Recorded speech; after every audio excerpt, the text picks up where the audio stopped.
3, 2, 1. We are live in the present tense with Sam Stewart, 91.7 FM, WNJR Washington, and online at WNJR.org. Hope everyone is doing well on this Sunday night. We are here for a special Sunday night episode here on the present tense.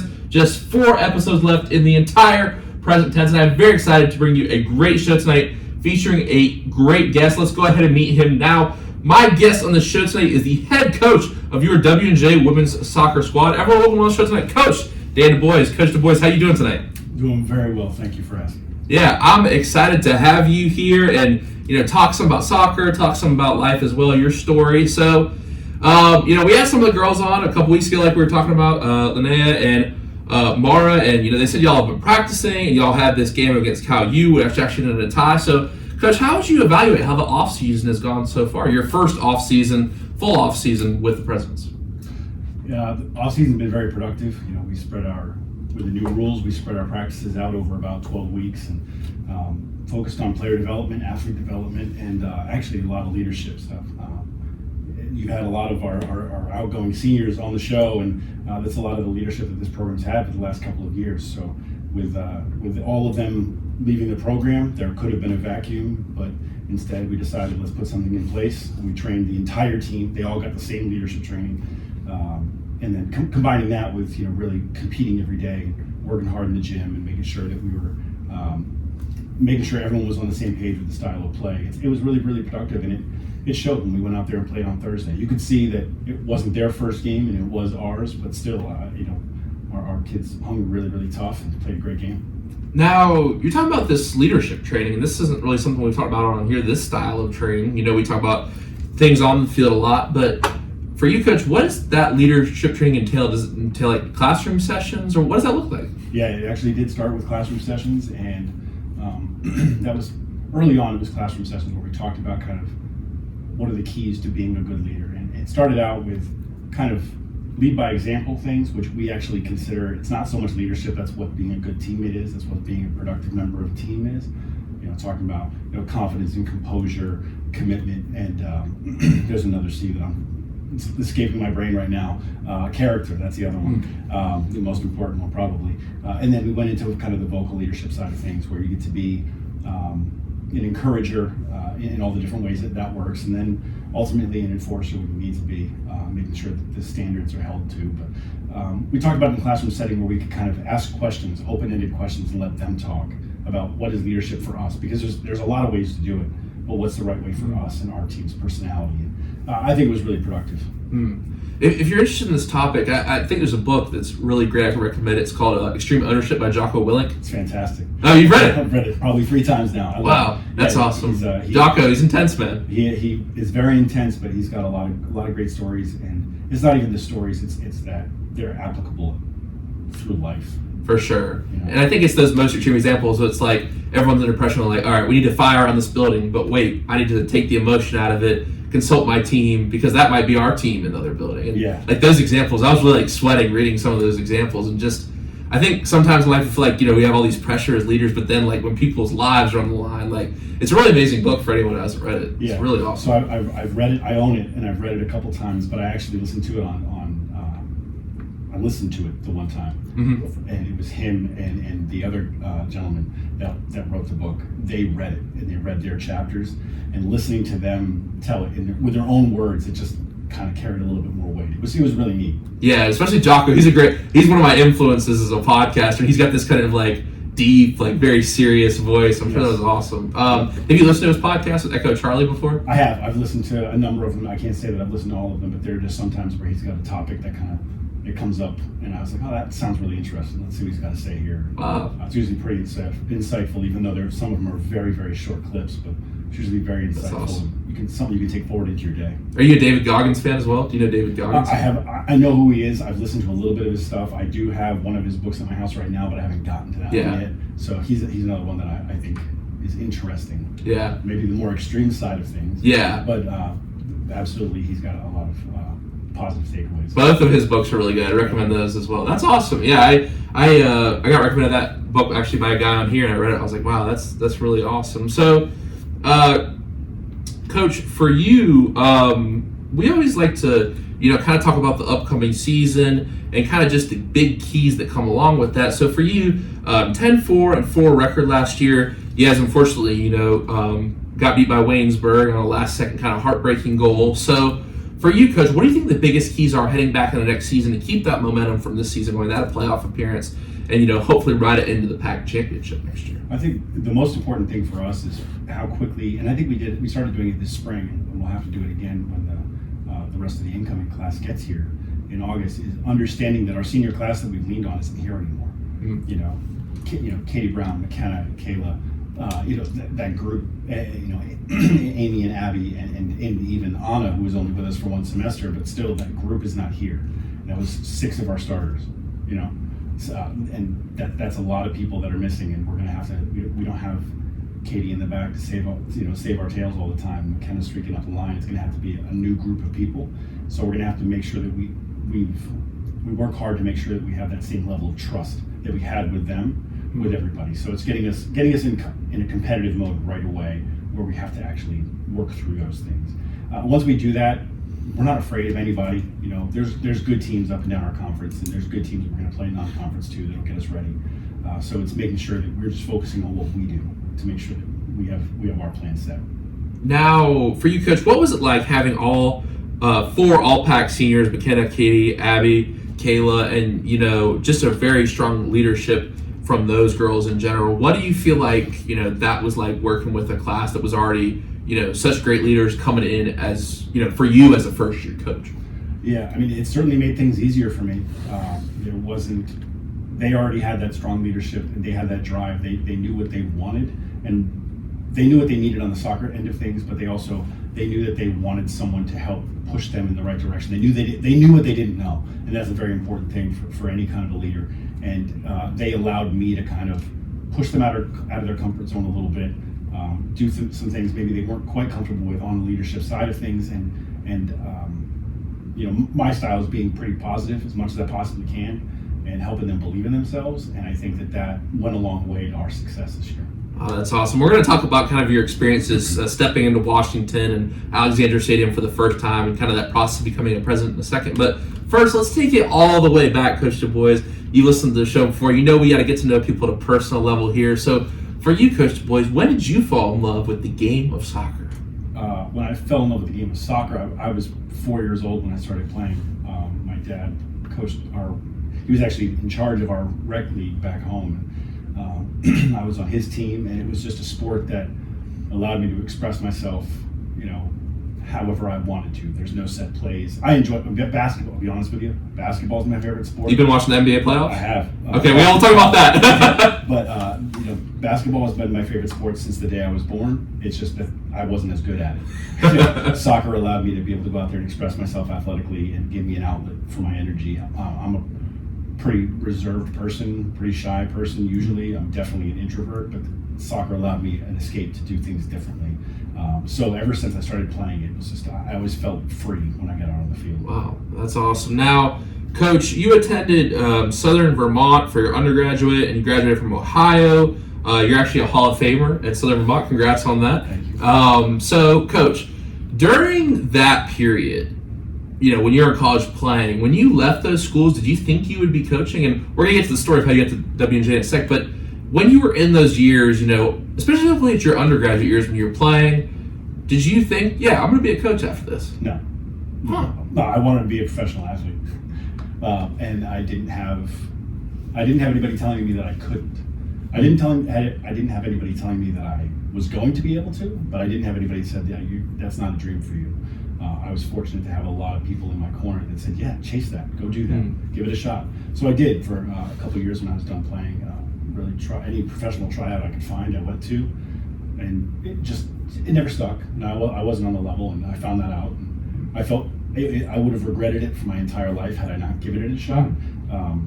But I gave it my best, and playing is what I always wanted to do. And then when I didn't know how to walk away from the game, I had an opportunity to jump on as a volunteer assistant in my 5th year of college, and then I don't know if we're that part of the story yet, but then the coach left in the middle of that year, and we had no applicants for the job. So I walked into our athletic director's job, who was also my track coach, and said, "Hey, what do you think? What if I did it?" And he was like, "I think it's a great job. Let's do it."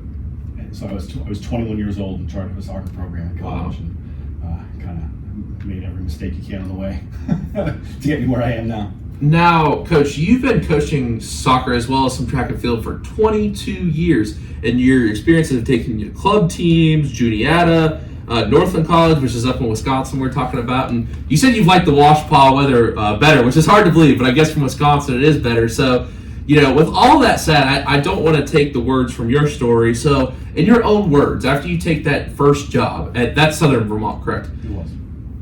After that, how does the story proceed to where you find yourself at Washington Jefferson? Gotcha. So I took over that job, as I said, kind of just on a, hey, what do you think? And we decided we were going to do it.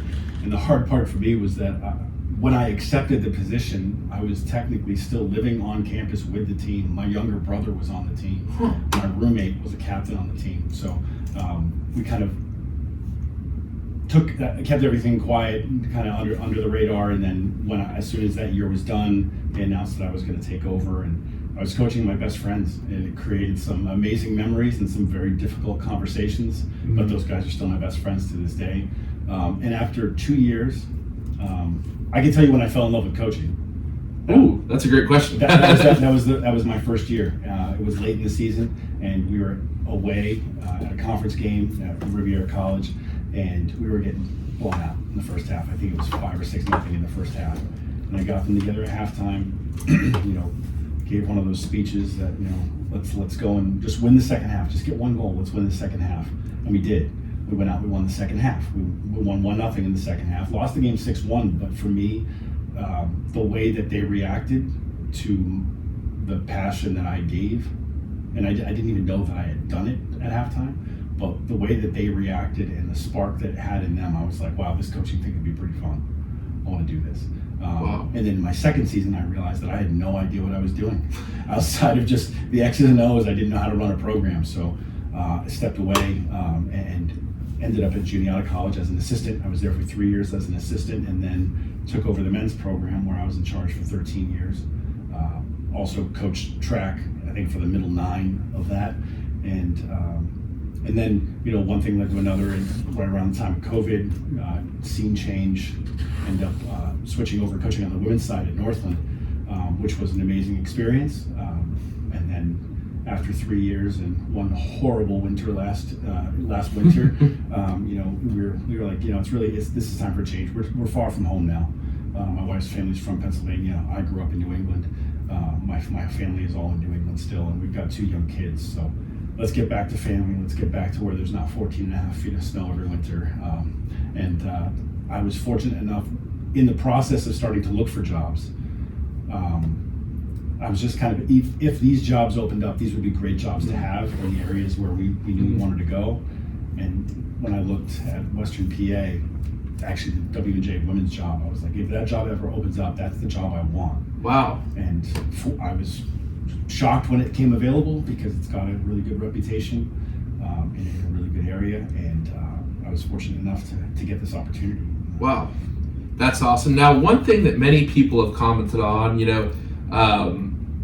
and a thing that I've really heard talking to many people about this interview, we're doing tonight, is how the culture really flourished under you. So, I think W&J Soccer always had, really good, leaders, but it seemed like for a lot of people, you established a part of the culture. Now, I know that you, I didn't know that before you came in, reading a lot of leadership books and stuff like that. So what is your leadership philosophy, and how did you try to establish it at W&J? So when we first started our leadership training this spring, we actually talked about defining what leadership is. And that's it was funny. They shared some of their ideas, and it was great. And then I kind of shared a couple of mine. Leadership is obviously someone that has followers. You have to have their best interest in heart.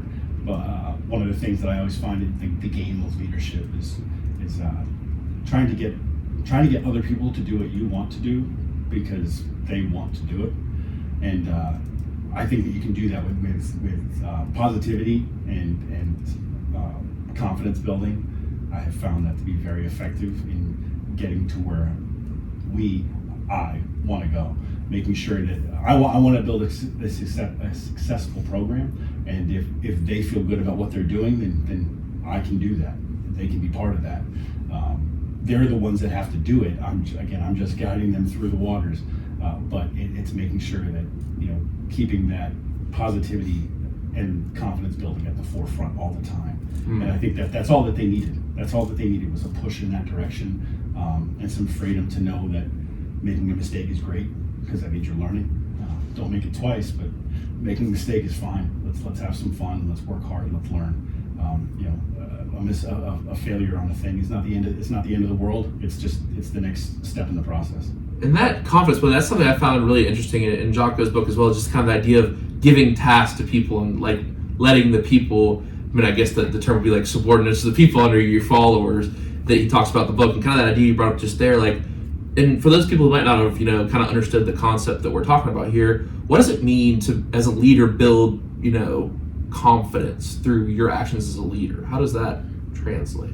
It's making sure that they feel safe to make mistakes. That's the biggest part of leadership, is being willing to make mistakes. If you can open yourself up and show that vulnerability that I'm not perfect, if they can do it as an athlete, and it's easier for them to do it as an athlete if I can do it as a coach. If I can admit when I made the wrong call, as we're going to go this direction, and if it doesn't work out, it's 100% on me. And letting them just the only thing that I ask is you give me your all. It's the only way I'll ever get upset is if someone's not giving me their all. If they give me their all, I can fix whatever outcome comes at the end of it. If they don't give me their all, I don't know if what I was asking even worked. So just give me your all, and if it works for us, great, we'll keep going. And if it doesn't work, then we'll readjust. And it can be different for every person too, because not everybody reacts to everything the same. Sometimes it's an arm over a shoulder, and sometimes it's not literal kick in the pants. Not everybody reacts to things the same way. Right. So trying to have a relationship with every player to know what's going to move the needle for them. Wow, that's great advice. Hopefully everyone kind of took that at home and can apply that to their own leadership situation. And Coach, for you, I always like to ask different coaches I've had on kind of the same questions about just the philosophy of coaching as a whole. So for you, what is the biggest piece of advice you'd give to first-year athletes who come into you and say, first day of practice, Coach Dubois, what is the biggest piece of advice you'd give me for being a college soccer player in your program? There's two sides of it. Okay. And the first one is, once we're done with introductions today, you're not a freshman anymore. You're just a member of this team. Wow. You're a human being that's part of this team. Don't hold yourself back because you're a freshman. Don't expect anything because you're a senior. Just come in here and you're an athlete now, and you're part of our family and what we're trying to do. The other side of it is, everybody was good in high school. Everybody, I know you started on your high school team, your club team. So did every single other person on this roster. So you got to take the ego aside. Understand that my ego's not going to get in my way, so it can't get in yours either. Let's put that aside and understand this is a level playing field for everyone. You're going to go on your merits from here on out. And the faster you can stop acting like an outsider, the better it's going to be for you. Wow, that's awesome advice. And Coach, on the flip side of the coin, what is the biggest advice you give to a first-year coach? Know that you don't know everything, and you don't need to be right all the time. You don't need to. Everyone wants to, put their foot down and be the tough coach when they're right in the door. You don't need to do that. You need to be you, and you will evolve over time. Your coaching style will evolve over time. But if you come in there and I have to put my foot down and they have to respect me, then they never will. Now that's a perfect segue to the next question. How do you feel in your 22 years you have changed as a coach? I tried to put my foot down really, really hard. Okay. All the mistakes that, like I said, I've had good mentors over the years, but I've also, my ego got in my way a little bit. And I thought, I'm going to figure this out. I don't need any help. In doing that, I made every mistake you can make with how you handle a roster and how you handle individuals. And I learned from every one of those. There was never a time where it shut me down. It was just sometimes where I had to sit back and reflect and be like, all right, that did not go the way that I had planned this to go, or I have no idea how I thought that was going to go, but it certainly wasn't that. and had to kind of readjust. And I've gone back and had conversations with former players where I'm like, I really screwed that up. I messed that up then, and I'm sorry, and I'm a better coach for it now. And then they talk about the impact that had on them, and usually we come to an agreement where it really helped us both out with how do you handle a situation. But that was, if I could go back in time, I would tell myself the same thing that I would tell any young coach now: is you don't need to know everything, and you don't need to be right all the time. That's great. And for you to kind of dig a little deeper into that question, how do you, like, I know you said that it was tough with some of your buddies, like coaching them, like, how do you feel like you've like learned to deal with individuals and kind of human nature and interact with individuals in a different way? How has that changed, if that makes sense? Well, I really have to put a lid on my emotions, make sure that I stay steady, because if I act on my emotions, I'm going to be wrong. Even when I'm right, I'm going to be wrong, because you can't maintain that for long. So it's making sure that I'm taking stock of, okay, what are the facts of the situation, and then who is the individual that I'm interacting with, and how do I interact with them appropriately for this conversation. Players having basically a breakdown over bad calls from a referee. Well, there are going to be some players where I can say, okay, now this person I can shout their name, have them look at me and be like, we're done. And there's other ones where I'm like, I got to get that person off the field right now, because they're not going to react to anything that I say. And trying to make sure that I remember that I'm coaching individuals in a team sport. So the team's success has to come first, but you have to take care with every one of the individuals that is in the room too. Wow, that's awesome. And Coach, we've been kind of talking about this development that you want people to go through in your programs that you've coached. So for you, when someone walks across the seal in Old Main, as we do here, on that last day of graduation, what kind of qualities do you want them to have learned under your program? What kind of qualities do you want them to embody as they move on to the next chapter of their life? Hopefully, their confidence of self has improved in their time here, whether it came in already on top of the mountain and we've just kind of sharpened the lens it's looking through, or whether it was someone that came in that did not believe in themselves and they now do. That's a big piece of what I want to see. Someone that also has empathy for others, understands, can at least try to put themselves in that person's shoes and figure out, okay, what are they going through and how can I help? That's the biggest piece. Everyone can be better every single day, whether you're doing it for yourself or whether you're helping somebody else do it. We can all be better every day, and that's hopefully the attitude that they take forward into whatever vocation they go into when they're done here.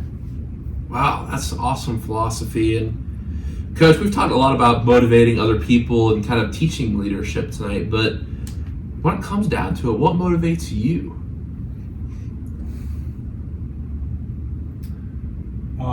What's that thing that makes you, the alarm clock goes off in the morning, as Jocko would say, what's the thing that gets you out of those covers and out into the world, gets you excited to start the day? I believe in what we do, making an impact on people's lives, and that to me is exciting. Even on the bad days, you can still make an impact on somebody's life one way or another. Whether it's my current athletes, whether it's just having a conversation with other people on the coaching staff. That's one of my favorite things, coming in the office every day. Is just kind of hanging around and having a just off the cuff conversation with somebody. Whether it's talking about coaching or talking about absolutely nothing involving work whatsoever. Whether you're doing it on purpose or not, or whether you really feel like it meant anything or not, you're making an impact on someone's life. They're making an impact on mine. As someone who is an introvert, that's an important piece for me, because that's how I grow. Like those pieces, I going out and dealing with recruiting weekends where I'm talking to 500 people in a weekend is absolutely exhausting. But hopefully, with some of those people, maybe I made an impact. Like that part for me is fun. So I guess the word impact just keeps coming up. Wow. I like that. The idea that I can have, even if I don't, the idea that I could have an impact on someone's life today helps me get up and get going every day. Wow, that's awesome. Thank you for sharing that, Coach. And My next question, and I'm sure you've heard this one, and reflecting back on kind of my time here, I'd probably say this is my favorite question I've ever had here at the President. So I'll ask it you now.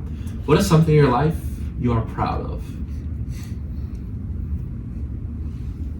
Something in my life I'm proud of. I think, what am I proud of? Just in life in general, in my coaching life.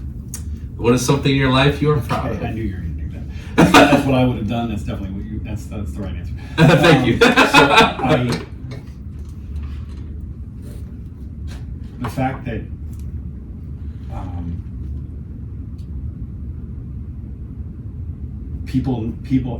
if you were to ask anybody, they know that I care. Whether you're talking to my wife and children, whether you're talking to my athletes, my coworkers, people I've worked with in the past, athletes that I've had in the past, friends that I had in high school and college that maybe we haven't talked in a long time, the one thing that they would all share is that I care. I care about them. I care about what I'm doing. Care about the people around me. Even if I wasn't always right, I wasn't always effective, I cared. So that part makes me happy. There was no one. I can't think of and there probably are. I don't want to say any. There probably are very few people though that would be like, yeah, I don't think he really cared about what he was doing or cared about our interactions. But I would say for the most part, everybody knows that I had a genuine interest in what in my time with them. Wow, that's awesome, Coach. Thank you for sharing that. And one kind of final, really deep question before we get to some fun stuff tonight. What's your favorite memory that you've had through around 1 year at W&J? So my favorite memory, and it's with obviously it's with the soccer team, but it actually has nothing to do with soccer really. Can I guess what? Does it involve bald caps? It does. Okay. I was literally, that was gonna be my next question. I texted Katie and McKenna. I said there was this time we dressed up with bald caps and beards, but I'll let you tell the story. I actually have told this story. I actually told this to Dean Eva. She asked me what my favorite memory was so far. My favorite moment was, and it was our Halloween practice that I didn't know was a Halloween practice when I got there. But they had really requested that my daughter be at practice that day, which I was like, okay, because she was around a lot. That's fine. And they came out and got her from the field, and usually about a half hour before practice, people start trickling out of the locker room out to the field and start kicking around. Well, on this day, 20 minutes before, 15 minutes before, 10 minutes before, there's nobody on the field except for me and Asia, our assistant, Coach Carney. And I'm like, what is going on? And she's like, I don't know, but they just, Bryn's in there with them, and that's my daughter. And all of a sudden, they all come out. They're all wearing our jackets with hoods up, and kind of walking around like this, and they all come out, and then someone's like, all right, you guys ready? 1, 2, 3, go. And they all took them off, and they're all wearing bald caps and had beards painted on their faces, including my daughter, which was absolutely hysterical. But for them to make up, oh, we're gonna dress up for practice, but we're all gonna dress up like him. Like, that's just, for me, that's not happened to me before. Like, it was just a really cool moment for me to be like, all right, well, whether they're making fun of me or whether they're along with it, we have the type of relationship where this is okay. I like this feeling. This is good. That's awesome. And I heard they were making fun of your fit too, Coach. Like, you were wearing red shorts. Listen, one day they were making fun of the fit a lot. That's all I'm saying. One day I was wearing red shorts and I had a light blue shirt on, and I thought nothing of it because I don't even look at. I don't have to worry about much. I don't even look in the mirror before I leave the house. So I just put the clothes on and walked to practice. And as I'm walking in, it was actually Kayla.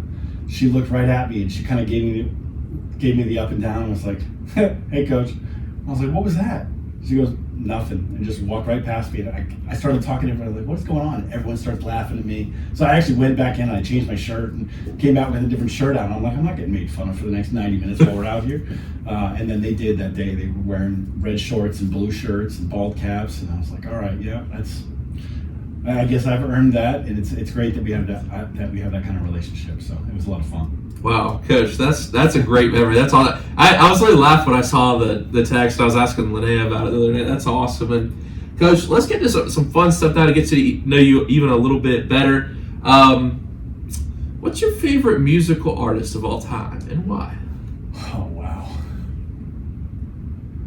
So most of the best memories, if I think about like my past growing up, like most of my best memories came from college, just in general, where I think most people's are. And for me, there were two, Pearl Jam on one end and A Tribe Called Quest on the other. So that's those are my two those are my fallbacks. Obviously we've got grunge and we've got, hip hop, but still those are my standbys. I love grunge. I mean, Nirvana is probably my favorite. I think Nevermind is one of the greatest rock albums. I don't disagree with that. Although In Utero is really kind of a different sort of feel, but I think it's just as good. Pearl Jam 10 was it was on repeat in my room through college. Really? Yeah. That's awesome. So what year was that you graduated? I graduated college in 97. Okay, then that was grunge. That was when grunge was... Oh, yeah. I took a trip out to Seattle and got to the Pop Culture Museum. It's really interesting to see the... We did that. My wife and I did that a year and a half ago. Yeah. Really? What do you think? It's pretty cool, isn't it? Awesome. It was really cool because I started, Kurt Cobain's left-handed and stuff, and I'm left-handed, so I got to see his guitars and stuff. It's really cool. Have you ever seen the documentary Hype? I have not. It's really good. It's about the grunge movement, just home shot video of clubs in Seattle during that time. I think you'd really like it. Yeah. Alice in Chains. Alice in Chains, Soundgarden, all those, and then the ones that Temple of the Dog, the ones they kind of mishmashed together. Yeah, you got Stone Temple Pilots. Yeah, all those that came together. I loved all that music when I was in high school and college. Do you like any post grunge rock? I know there's Blur and 3 Days Grace and Linkin Park. There's not much music that I don't like. Okay. Country wasn't really played much where I grew up at all. So it's not that I don't like it. I don't have an ear for it. I'll watch anything that's live. Any live music is fine with me. I think I've only been to 3 concerts in my life, and one of them was Brooks and Dunn. So that was an experience. But it was the other ones were. One of the other ones was Pearl Jam. I got to see him on the tour in 1998, which was amazing. That's awesome. Hartford, Connecticut. But music's been a big part of my life. Again, I keep going back to being an introvert. There's only so many different ways that you can express yourself, and music is always one of the ways. I'm not very musical whatsoever, but just music in general kind of allows me to express a little bit. Pearl Jam, that's awesome. Now, A Tribe Called Quest, I can't say I've listened to them. It's 90s hip hop, right? Yeah. Okay. Early and mid 90s hip hop. Yeah. Okay, I gotcha. Awesome. Now, Coach, for you, what is your favorite movie of all time and why? Favorite movie of all time. So I'm into the big the epic series. So for me, Star Wars was the thing growing up, and everything they've ever done ever since, whether it's good or bad, to me it's good.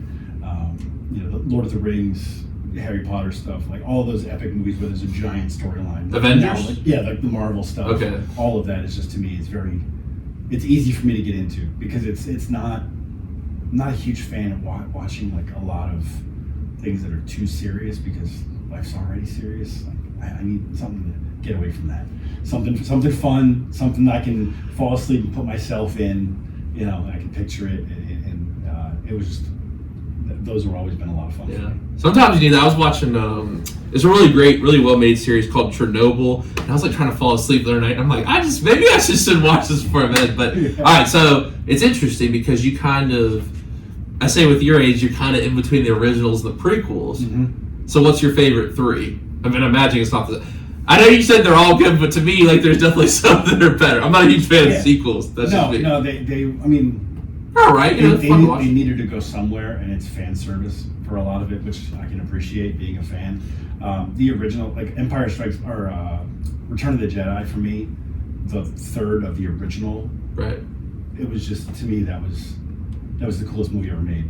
And then they came out with the other one, episode 1, 2, and 3. Those were kind of when I was college, right? Through college. And to me, again, those were just, I already know this story. This is so cool. I know where this is all going. So it was fun. And now all the stuff they're doing now, when they're adding in the Obi-Wan series and Boba Fett and all those are, I just, again, I go back to being an 8-year-old kid again and be like, this is so cool. That's awesome. So. I think the most well-made one is probably Rogue One, I would say. Yes. The way it's just. Well, it's just a different story. It's a war movie. Instead of the storyline, it fits into a storyline, but it's its own. It could be a World War II movie if you just the characters. And it's really good. To me, my favorite one ever though is Revenge of the Sith. The storyline, the plot. You get done with it. You get done with episode 2. Yeah. And you know what episode 4 is. So I remember my brother and I, he's 3 years younger than I, after we saw the second one, we went home, and the whole ride back to our house from watching episode 2, we were like, well, this has to happen. How is it going to happen? How are they going to do That reminds me, that's the best when you go, Yeah. me and my brother all saw it, you go talk about the movie on the way home. Yeah. I always say in like my class and stuff, I don't miss real theaters, but that is a good part about the real theater, the drive home. Absolutely. Man, that's awesome. Yeah, I think what's interesting in like 4 is like even like down to the costumes. It's just like because Luke's wearing white, Darth Vader's wearing black, and then Han Solo is wearing white and black. Yeah. So it's just this interesting juxtaposition of like good and evil, and it's like got all the big themes. Like, Yeah. So have you seen Dune? Because I heard Star Wars is like based a lot off Dune, and everyone's been I need to see it, but have you seen it? So I watched it falling in and out of sleep on a plane ride. So that's not a good. I don't know if that says more about my state on the plane ride or the movie itself, but I do want to go back and watch it and sit down and sit through the whole thing. Because So 2 or 1? The first one. Okay. The first one. It was slow, but I don't mind the slow movies Okay. if I'm paying attention. I think I'm not a huge fan of flying. I do it often enough that you'd think I'd be over it by now, but I think I was kind of. I wasn't as focused as I need to be to do that, but I would like to get back in. I know I saw the original Dune way back. That's right. There was it came. I think that might even be older than Star Wars at this point. But I haven't seen that in years either. Well, I know the book was like really successful at the time. It was like the first kind of big. It was like written in the 50s. Yeah. And so let's go to another series. What's your favorite Marvel movie?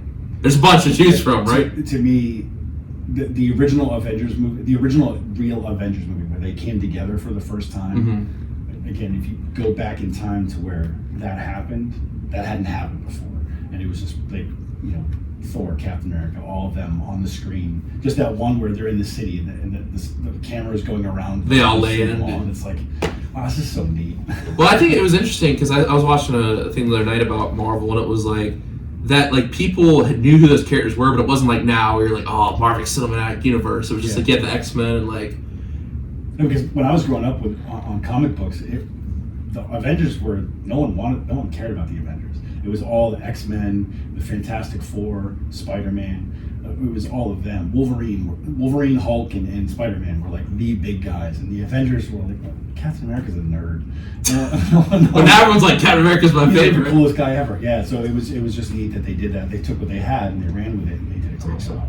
One last question about the movie. Are you into the Avatar series? It's one of my favorite series. So I've only seen the first one. Ooh, I would definitely recommend the second one. I do want to see Okay. it. And apparently they're coming out with a series as well. I don't know if James Cameron. Yeah, I don't know if there's a third movie coming out or if they're turning that into a series. No, there's like third, fourth, fifth movie coming out. Oh, are there really? Dr. Clitz just emailed me, Rogue One, good call. And he mentioned Star Wars in the present tense, means it's a good episode. That's right. Thank you, Dr. Clitz, for listening tonight. And Coach Dubois, we were talking about traveling a little bit earlier, but I don't know what your answer will be for this question. What is something you haven't got to do in your life yet that you really want to do? Wow.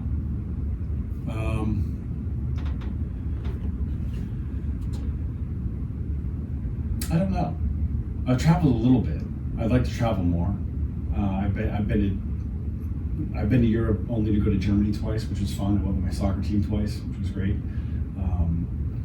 I've been around the Caribbean a lot, but I think I'd like to travel more and see more of what's out there. I had my eyes opened. It's going to sound probably childish at this point, but I went probably 5-6 years ago. My wife and I went out to visit a friend of ours out in Arizona, and while we were staying with him, we drove up to the Grand Canyon. It's the first time I'd ever seen it. And it's going to sound weird when I say it, but when I was standing at the edge of the Grand Canyon, like my eyes didn't understand what I was seeing because the expanse was so big, the scale was so big, and it made me think like there's so much out there that I have not seen yet. Yeah. Not like I've been protected or anything like that. It's just I haven't gone out and done. So try to take every opportunity I can to get out and travel and see a little bit more of what there is to offer. My dad has a business conference in Vegas last year, and he's actually got one this year as well. And I'm excited to go back because, obviously there's a lot to do in Vegas, but I like the hiking the best because I went to Bryce Canyon one day in Utah and Zion. Like Zion, they called it Zion because they thought it was heaven. And you're like, okay, that sounds pretty good. And you see these mountains, and you can't describe it. You know what I mean? I'm sure the Grand Canyon the same way. It's just like, how is this real? Yeah. So we were at the Grand Canyon, and then we hiked Antelope Canyon, which was a lot of fun. But even down right in Phoenix, we hiked like Camelback Mountain down there, and it wasn't that. It's all that huge of a thing to a mountain to climb, but it's just doing it, being in a different space, and seeing the expanse of what that city spread is, that sprawl. Yeah. Just seeing different things that I haven't seen. I enjoy that. Yeah. See something different. That's cool. That's all. Maybe you said you want to move to a beach eventually, maybe on the West Coast. Yeah, maybe. You never know. I think if Rachel, if my wife has her way, that would probably be what happens. But San Diego's cool. I like San Diego. I don't know if you've been, but I have not. It's a cool place. Go catch a Padres game too. Everyone in the stadium. Coach, you said you're a big basketball fan. Yeah. So, are you an NBA fan? Are you a college fan? I didn't know you were a big basketball fan. Yeah, NBA fan. Me too. I like NBA more. I wanted to play for the Celtics, and then when I realized I wasn't good at basketball, I wanted to be a statistician for the Celtics, to the point where I used to watch games with a notebook in front of me in high school, and like keep stats, and like see if I could match up with what they were doing in the pros. And then when I went to college, I obviously didn't play on the basketball team. I played on the soccer team, but I did stats for the basketball team for 4 years when I was in college too, and it's just a blast. I love the sport. It's not that I don't watch college basketball. It's just the Boston Celtics are they're one of the two teams in the world that I'm emotionally invested in. That and the United States men's and women's national team. For right. Soccer. Like, those are the only teams that I'm emotionally invested in. Other than that, I just enjoy sports. But those two, like my emotions will rise and fall depending on how we're going. Today it's a good day. One game. I know. I was just looking at it. So I actually like NBA, but this is a hot take that maybe people disagree. I like the NBA playoffs more than March Madness. Okay. On the men's side, at least. Now, women's bracket was really awesome this year. Wild this year. Yeah, it's good. I think they just have more stars in the game right now. The women's side of the bracket. It was awesome to see the stars matching up. But although I'm from Raleigh, so we had DJ Burns, big boy out there making it happen. Yeah. But okay, so like after one day of the playoffs we're in, who do you think's the best looking team? For me, it has to be the Nuggets. That pick and roll with Jamal Murray and Nikola Jokic. Yeah. You might have AD, you might have LeBron. You can't stop it. No, they are the best team. Yeah, I know they didn't have the best record in the league, but they are the best team. Okay, in my opinion. So now the East, I'm sure you're predicting the Celtics to win the East, right? Yeah, I think the Knicks are so dangerous though. Jalen Brunson, I did not think he would play this good this year. No, they're not afraid of anybody, and now that they've got that swagger back, New York. Have you seen those videos like New York? New York is not real. Like they're game one, they're chanting, "We want Boston." After they won game one last night. Yeah, and it wouldn't even be Boston the next series. It would be the Cleveland-Orlando. Yeah, but they're already chanting, "We want Boston." So they've got the fans have to swagger back a little bit. Yeah. I'm a Celtics fan, so what are you really going to do? You came in second by 15 games. I mean, let's slow down. Yeah, I can't lie. I'm a Warriors fan, so it's y'all's time now. I get that. But yeah, I was Steph's from North Carolina originally, so. Yeah, it was interesting to see Jason Tatum in that finals, and that kind of gave him the reputation going forward. I mean, do you feel like this is a make or break year for the Celtics in the Jason Tatum era? No, I think they still have another year. He's played in 90-something playoff games already. He's 25, 26. I mean, I think he's still got a ways to go. The hard part is can you keep everybody together? Although Drew Holiday just signed a 5-year extension. Great trades this offseason. Get rid of Smart, add Porzingis, Drew Holiday. That was big because I think they're a lot stronger as a roster now. Absolutely, and now it's even more with even more superstars. It's easier for the role players to understand you're a role player. Just do your job. Peyton Pritchard, when you get your minutes, make the most of them, man. Yeah, you don't get a lot, but when you do, you better make them count. Right. Because we can rotate out the bottom of that roster every other day if we have to. But I think it's made it a little easier for them to kind of spread the ball around. So you must have grown up in the golden era of the NBA, right? Magic versus Bird. Magic versus Bird, and then when Jordan came in, and but all those teams, it was a lot of fun watching. The league was a little different back then.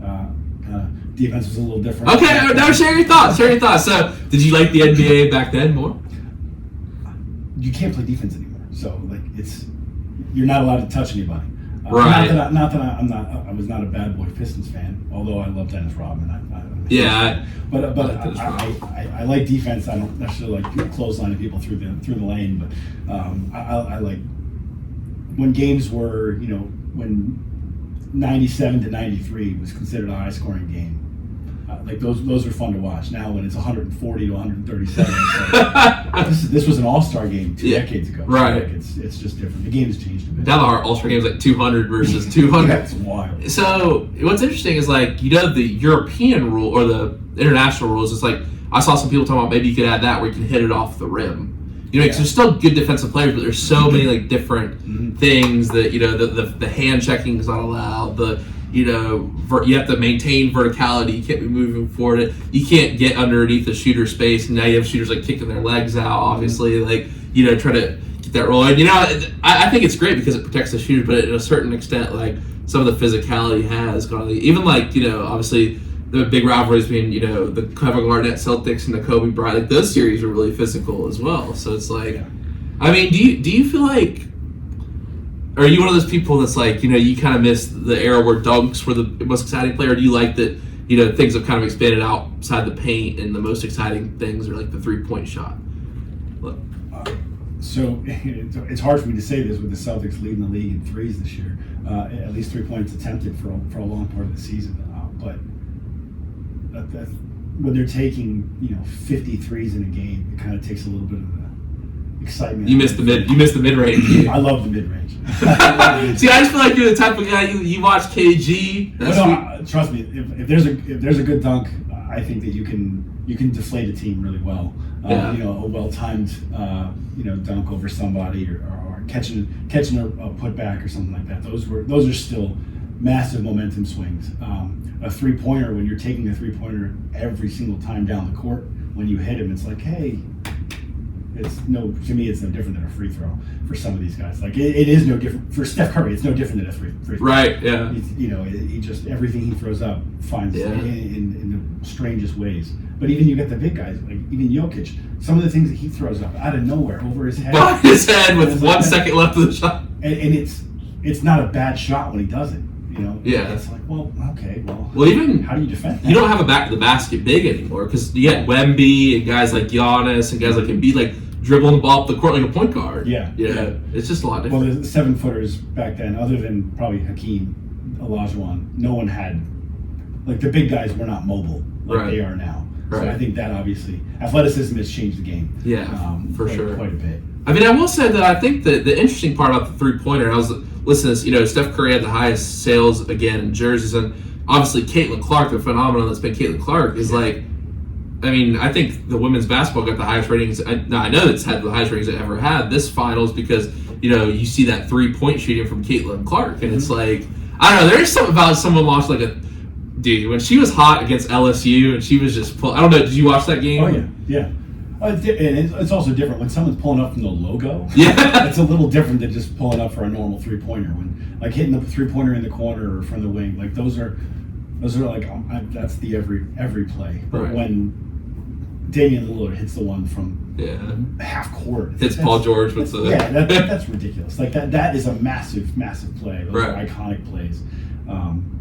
Steph's got too many iconic plays at this point. I think Caitlin's probably on her way to doing the same because just that level of confidence where I can, as soon as I'm off the bus, I'm in range. Yeah. And it's a great swagger to have. I'm hoping she can continue that and carry it forward. Yeah, it'll be exciting to see her this year. And like the interesting thing is the All-Star game, the most viewed event was the 3-point shooting contest. Yeah. It has been years past, but this year especially. And then I think it would be really cool. My idea would be like, Sabrina versus Steph this year, and that was super sick. What if you had like Clay and Steph for Sabrina and Caitlin? Oh, it'd be amazing. Like that'd be. I would tune in just for that. Now, did you watch the dunk contest this year? I watch the dunk contest every year. However, I've stopped getting as excited about it ever since Vince Carter had his dunk contest year. What about Zach LaVine versus Aaron Gordon? Like those were good, but I was like, these are good. But Vince Carter, just the way that. Because no one had done the things that he was doing. No one cared anymore, really, about the dunk contest. And then he was doing things where I was standing in my college dorm room, like jumping up and down, being like, did you just see that? Probably more colorful language than that. But it was absolutely wild to see the things he was doing. And he became an absolute phenomenon. I think, didn't they just, they unveiled something for him where they actually did a redo of their logo with like the actual Toronto Raptor I didn't see that. one of his dunk moves. Like it was actually pretty cool. I didn't see that. That's really I mean, I always watch the dunk contest. I always watch the 3-point contest. I don't watch the All-Star game I don't anymore. either. Like it's not interesting to me. Yeah, it's one of those things people get mad about. But, like, it doesn't really matter that much. You know what I mean? Like, but I don't know. Aaron Gordon, when he went over the Magic's mascot on the spinny thing under the, I'll never forget that the Levine windmill from. Those are good. I'm not saying they weren't good. I'm just saying I'm not as invested in the dunk contest as I used to be. All right, so we got a question here, and then we'll get a break. You're a basketball fan. I know you've thought about this. Who's the GOAT? I'm going to say Jordan. Thank you. I saved an argument. No, I have a ton of respect for everything that Kobe did. And I have a ton of respect for everything LeBron has done. If we're counting them as the top 3, I'm fine with that. Yeah. To me, Jordan set that bar. Mm-hmm. And I don't know that anyone has been, no one's done it the way he did it. And I don't know if they can. It's kind of changing the way the rest of the league has to play, just because of how you play, the confidence that you play with, and the fire, the intensity. Like, did you watch The Last Dance? Yeah. So, did you catch where the name of this show is from? No. The last song, when Michael Jordan's looking out the window, is a Pearl Jam song. Is it? It's the present tense by Pearl Jam. Okay. I'm surprised you didn't catch that as a Pearl Jam fan. I did not catch that. So, you know what I'm talking about. Watch it again. So it's just all you need to do is watch like the last 5 minutes. So they're talking about how they had that last team meeting, and then he's sitting like looking out the window talking about his career. Mm-hmm. There's a Pearl Jam song that comes on that says it makes much more sense to live in the present tense. I'm gonna have to go back and watch that. Yeah, you gotta check it out. I was surprised you know it as it's a great Pearl Jam song, but I really love that, and especially like as a leader. He was like feared, but he was a great leader at the same time. Mm-hmm. You know, you never wanted to one of those leaders that you not only are you afraid of him, but you're afraid of disappointing him. Right. Like it's both. It's both. Yeah, and maybe you looked at Phil Jackson more as like a leader. He was definitely an interesting. He was interesting. I've read a lot of stuff that he's done and listened to a lot of the talks that he's given. But when you're working with the top guys, when you got Michael Jordan and Kobe, like. Go back and do that with the Dino Raja Celtics like back in the day. It's not going to work.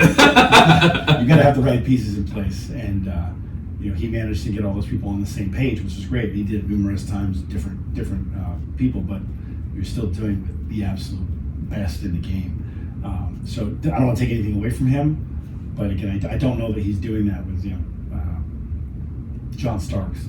Yeah, and then he came back. I remember he signed on in New York probably 10 years back. I was like, we're gonna reinstate the triangle. It's like, no, that's really how basketball works anymore. But yeah, it's interesting how you say my grandma loves Dennis Rodman, just the way he played. Like I love that compilation in Game 6 against the Jazz when he's just like, ball goes here, taps it, and he's just such a. You talk about expressing your. I don't know if any athlete's ever done it more, expressing themselves in the court. No, and he needed to. I mean, he's got his own things that he deals with on a daily basis, but it was an event every time he was on the floor. It was an event.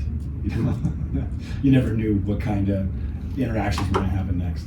Now, if there was one athlete, and this promise last question before we break door trivia, come back to the quote of the day. If there's an athlete you could hang out with one day, spend all the time with them, pick their brain, maybe go shoot some hoops with them or whatever sport they play, who would you pick?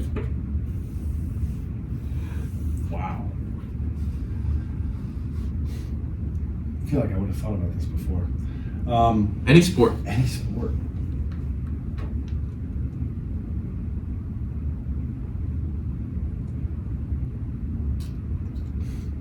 I'm thinking too long about this. Probably, I don't know. Just because I think it'd be interesting. I like the way he tells stories. I've always had a ton of respect for Kevin Garnett and Allen Iverson, those two. Ooh. If I could pick one of those two.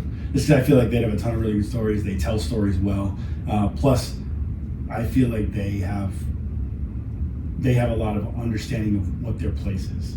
It's almost like they're a fan of their fans. Like they respect the fact that they have fans, and they are respectful of them because of that. And I think they'd be fun to sit down with. I think there's other celebrity athletes that it's like, yeah, you're another person that likes me. Great, good. But I feel like maybe I could be completely wrong, but I feel like maybe they would take the time to sit down and be like, all right, yeah, here's a good story you'd like. So, did you see the new statue for Allen Iverson that they did? I did not. It was like a small statue. I didn't think they'd do him justice. But the thing about Kevin Garnett is I love the movie he's in, Uncut Gems. Have you seen that? I have seen it. Great movie. Adam Sandler, right? Yeah. Yeah. Where he's like, it was like his first serious role. Yeah. And like KG is like, yeah, it's good. Yeah. Then you get the anything is possible. Oh, yeah. I think I actually had a tear in my eye when he was shouting that after that game. Really? Yeah. This is one of those moments because you can just tell. I think he's one of those guys who represented the city so well. Yeah. There's other great players in that team, but KG, like even the T-Wolves were being back. Everyone's like, oh, it's like the KG era. Like obviously Anthony Edwards is crazy. He's a monster right now. Yeah. He's like Michael Jordan-esque. Like his in the way he moves, they've done like split screens where the show moves that he does. They are very similar to the way that Michael moved. Yeah, it's really interesting. So. Coach, what we do here, we take a break before we come back to the quote of the day. But of course, I got to ask you your trivia question tonight. So your trivia question for tonight is the U.S. women's FIFA squad has won 4 FIFA Women's World Cups. Who is the country with the second most titles? You answer this question after our 1-minute break here. You are listening to Present Tense with Sam Stewart, 91.7 FM, WNJR Washington, and online at WNJR.org.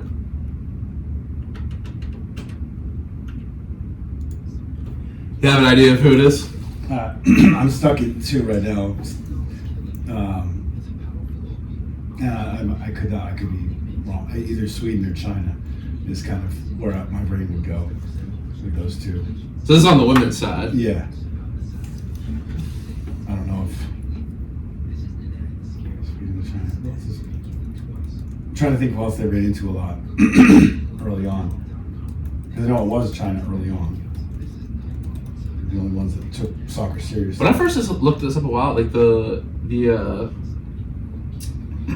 Women's World Cup is like fairly recent. Yeah, I mean, I think we're only probably, 8 deep at this point? Yeah, pretty crazy. Yeah, where the men's has been around forever. 15 seconds.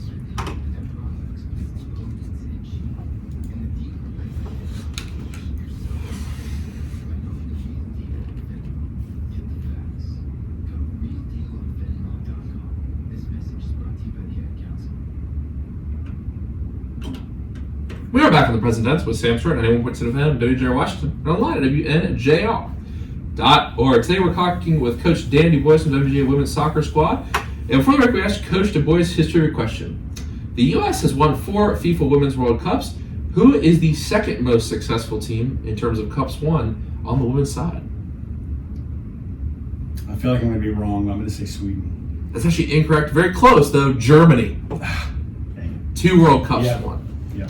And then Japan and Norway each have 1 title. Oh, I was way wrong. Not for me. So, are you a fan of international soccer? I just say because a topic we've had on here very much so is like, even with the golfers talking about the LIV Tour, like you got Ronaldo in Saudi Arabia, and you got the star that is Lionel Messi. Like, are you a Messi guy? Are you a Ronaldo guy? Who's your favorite player? I'm a Messi guy. Yeah. I feel like most people are nowadays, like especially with him being in the States and everything. Yeah. So cool to watch. I'm not even really a soccer fan, to be honest with you. Like watching international, I mean, I watch the World Cup and stuff, but like just watching Messi like play, even it's like far away in Florida, but it's like he's playing in our league. Yeah, I just think it's so cool. So cool. A big deal. So, do you think like? Well, how do you think the men's side? Because obviously the women's side, they've been dominating. Like, I've heard a lot of different theories from players on here. Like, why do you think that the U.S. hasn't had this success on the men's side that other countries have had over the course of the World Cup? Is it because like the academy system? That's what some people have said. I think that doesn't help the way that our system is the opposite of the way the rest of the world does it. But I also think that a lot of places had a heck of a head start, and for a lot of them, that's the sport that their athletes play. Where kids in the U.S. grow up playing 15 different sports, or when you're playing, you pass by, you can see a basketball court, and there's kids out there playing every day. You don't necessarily see kids out in the street playing soccer or just out in any place with a ball, like playing short-sided games. We're taking all of our kids out of, even with the kids we are taking out of the academy system, they've only ever played in the academy system. They've never played for fun. They play at practice. That's it. And everywhere else in the world, yeah, they've got practice, but then they're playing with their friends, all day, every day outside of that too. So it's not just the formal training, it's the informal training where you get the love of the game instead of the pressure to play the game and get the results. And I think that has kind of maybe stunted the growth a little bit of our program and our national team's personality has always been, I guess our personality has always been that we're just going to outwork everybody, which is great until you play people that can also outwork you and are better players. And I think that's where we get stuck a little bit. I mean, being just outside the top 10 in the world right now for our men's national team is great. But when you look at what the jump is going to have to be competitive with those other teams on a game-to-game basis, I still think we have a ways to go. That's a really interesting thing. I've never heard that before. That's awesome. And Coach, overall, this has been such a great conversation. We've covered so many topics, leadership and sports. It's been awesome. And Coach, we talked about it before the show. You're a big quote guy. A lot of the girls said you're a big quote guy. So I'm interested to see what you've brought us tonight to take it home for us with the quote of the day segment. It's actually the one that's on my whiteboard in my office right now. A lot of my girls have seen it, but it's the magic that you're looking for is in the work that you're avoiding. I think that's a good one. Got to try the new things if you're gonna reach new levels. So the magic you've been looking for is in the work you've been avoiding. Wow, that's really awesome. Wow, Coach, thank you so much for that really powerful quote, and thank you so much for joining the show tonight. I really am glad that we finally got to make it happen just a couple weeks before I'm graduating, and good luck the rest of this summer and getting things ready for the season, and good luck in the next season as well. Thank you for having me on. I've been waiting for this moment all year. I'm glad I got it, and best of luck to you and whatever comes next down the path for you in life. All right, thank you so much, Coach. All right, everyone, we don't have our guest specific lineup for next week, but we've got just 3 shows left. It's been a lot of fun, and the last 3 are going to be very fun as well. All right, everyone, have a great night. Remember to live in the present tense.